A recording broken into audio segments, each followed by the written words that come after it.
Informação exclusiva: o Grêmio fez proposta oficial para o São Paulo por Arboleda. Vídeo de hoje do canal do Nicola traz a resposta do tricolor paulista. As últimas do mercado, bastidores, finanças.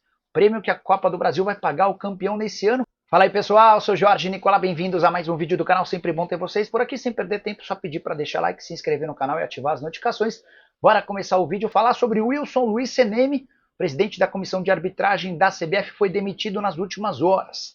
Para o seu lugar foi montado um comitê que vai contar com Nestor Pitana e Nicola Rizzoli. Foram os árbitros de duas das últimas finais de Copa do Mundo. Eles vão se juntar a Sandro Meirahit e a Luiz Flávio Oliveira. Preciso te falar agora sobre o prêmio gigante que a CBF vai pagar ao campeão da Copa do Brasil. Serão até 101 milhões de reais. Na temporada passada o Flamengo venceu a taça e ficou com 93 milhões de reais. É bom dizer, porém, que só pode ganhar esses 101 milhões de reais um clube da Série A que estiver disputando a Copa do Brasil desde a primeira fase. Aí você deve estar se perguntando, você ficou louco, né, Nicola? Vamos lá. Importante lembrar que os times que disputam a Libertadores entram apenas na terceira fase da Copa do Brasil, ou seja, eles não podem chegar a esses 101 milhões. Ah, Nicola, mas se a sua Portuguesa, que está desde a primeira fase, for campeã, ela não chega a 101 milhões? Não. Isso porque nas primeiras fases há uma diferenciação entre as cotas pagas para os times da Série A, B, C e D.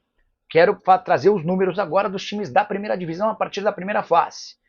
Basta estar na primeira fase que o seu time, sendo da primeira divisão, embolsa 1,5 milhão de reais. Se passar para a segunda fase, mais 1,8 milhão. Na terceira fase, 2,3 milhões. Classificação para as oitavas assegura 3,6 milhões. A presença nas quartas de final vale 4,7 milhões. Já a semifinal garante 9,9 milhões.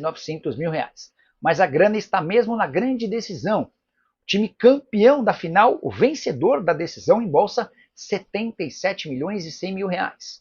Já o vice-campeão fica com 33 milhões de reais. Com informação exclusiva, o São Paulo recebeu nesta semana a proposta oficial do Grêmio por Arboleda.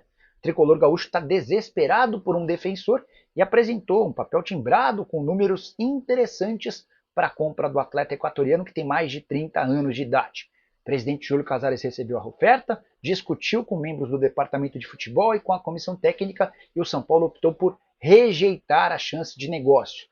Antes de gravar o vídeo, fui consultar e confirmar a proposta oficial do Grêmio e ouvi o seguinte de um dirigente são paulino, abre aspas, o Arboleda não será vendido, ponto final nessa história, fecha aspas. O São Paulo colocando ou acabando com qualquer chance de uma nova tentativa.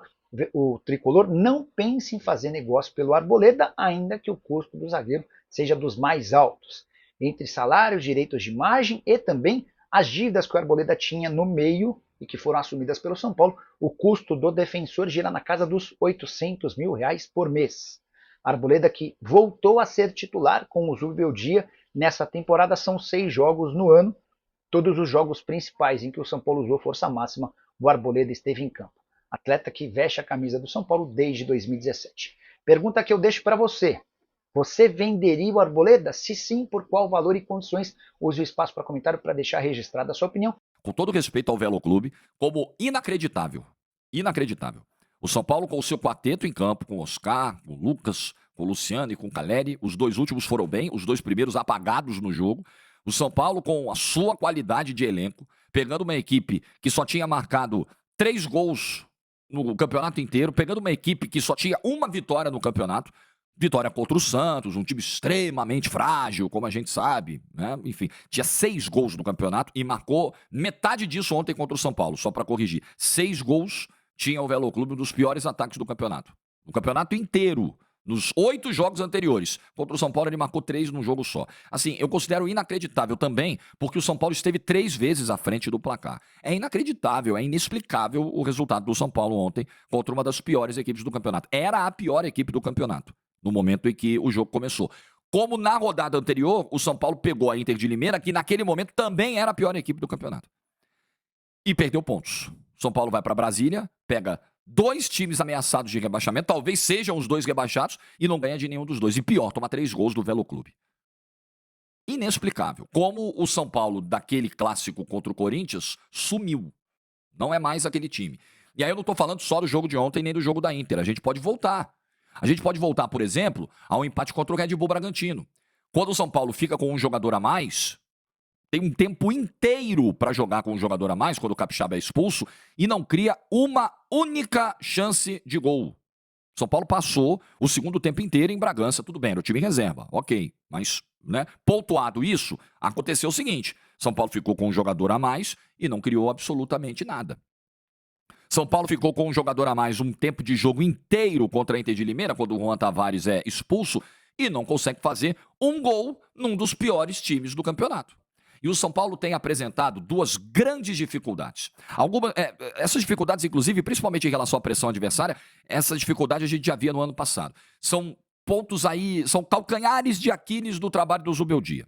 Primeiro, São Paulo tem a posse muitas vezes e não sabe o que fazer com essa posse de bola. E olha a quantidade de jogador bom, qualificado que o São Paulo tem à disposição, não só do meio para frente, mas São Paulo, pega a escalação do São Paulo, meu Deus do céu. Então é o São Paulo que ontem teve 65% de posse de bola. Ontem foi um jogo em que até saíram tabelas, belas jogadas, principalmente para os dois gols do Luciano, mas você pega contra a Inter de Limeira, por exemplo, o São Paulo teve 71% de posse de bola. 71%. E não ganhou o jogo e não conseguiu fazer um gol na Inter de Limeira. São Paulo tem problemas nítidos quando é pressionado por linhas de marcação mais altas, quando tem a sua saída de bola sufocada. Isso é atribuição de quem? Quem tem que resolver esse pepino é o treinador. Material ele tem, nomes ele tem, jogadores ele tem. E precisa achar soluções para isso. Não dá para o São Paulo, que passou pelo Corinthians com autoridade, numa grande noite, jogar o que jogou nessa semana nesses 2 jogos em Brasília. Simplesmente não dá. Falta pegada também muitas vezes no meio-campo, falta combate muitas vezes nesse meio-campo. E aí eu quero falar do Jandrei para fechar o vídeo. Ontem o Zubeldia disse que a culpa não é do Jandrei, que ele conhece o potencial do Jandrei, que ele precisa dar minutos para todo mundo, que ele precisa observar todo mundo. E assim, o Paulistão é para ser tratado como laboratório, como pré-temporada? No mundo ideal é. Eu acho uma sacanagem o campeonato começar no dia 14 de janeiro, hoje já é dia 14 de fevereiro, e o São Paulo já jogou 9 jogos, 2 clássicos, tem mais um no fim de semana. Os caras voltaram da pré-temporada no dia 5, 6 de janeiro. Sim, não tem 1 mês e meio de trabalho ainda. Aí você precisa igualar os níveis físicos dos jogadores, precisa dar ritmo, precisa entrosar nos elencos que mudaram muito. O São Paulo trouxe peças novas, trouxe o Enzo na lateral esquerda, trouxe o Oscar, então você precisa de um tempo também para isso azeitar, e não tem. O campeonato estadual não te oferece isso, não te dá essa possibilidade, é uma crueldade. Só que também é o seguinte, torcedor não quer saber, cara.